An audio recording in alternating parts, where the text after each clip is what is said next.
দেখুন বন্ধুরা, একটা আমি ধোসা বানাচ্ছি। সুমিত্রা রান্নাঘর, আর এটা আমি বড়া বানাচ্ছি।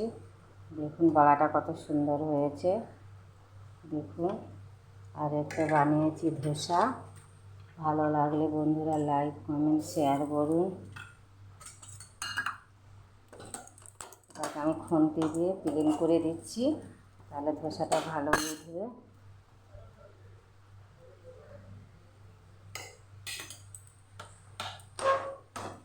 এখানে হয়ে গেছে, এটা বাড়া বিউলির ডালের। আপনারা বাড়িতে বানাতে পারেন। দেখুন কত সুন্দর হয়েছে।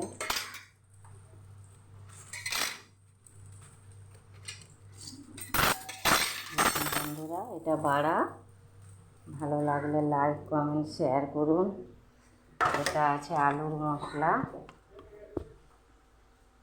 এটা সাম্বার, এটা আছে নারকেলের চাটনি। ভালো লাগলে লাইক কমেন্ট শেয়ার করুন।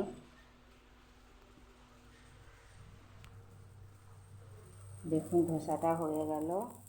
এবার আমি ধোসাটা তুলে নিচ্ছি।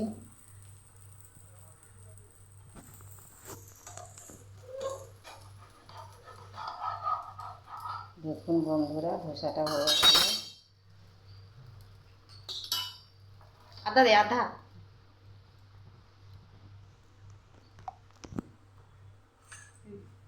কি হয়ে গেল দেখো, ওই আর গুলা হয়ে গেল। হয়ে গেছে।